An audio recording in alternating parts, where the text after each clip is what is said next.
কৈলাসহর পুরো এলাকায় রয়েছে একটি মাত্র শ্মশান ঘাট। গত দুদিনের বৃষ্টিতে এই শ্মশান ঘাটে যাওয়ার রাস্তায় বিশাল গর্ত তৈরি হয়েছে, ফলে সববাহী যান আর সরাসরি প্রবেশ করতে পারছে না শ্মশান ঘাটে। মৃতদেহকে শ্মশান ঘাট থেকে অনেকটা দূরে নামিয়ে কাঁধে করে নিয়ে যাচ্ছেন তাদের আত্মীয় পরিজন।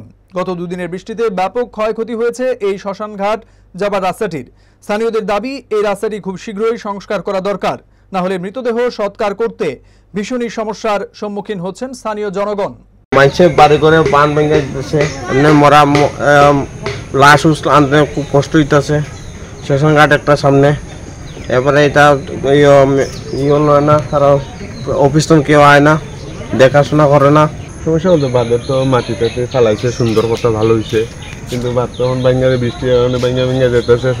শ্মশান ঘাটে বডি আইলে এখান থেকে রাস্তার থেকে বই আসে যায়, মানুষ আনতে লাগে, বই আজে আনবো, রাস্তাটা তো এরকম না, দুইজন মানুষ আটার মতো না। জুড়ে থাকে বাঁধন আপনার চেয়েও আপন, জুড়ে থাকে বাঁধন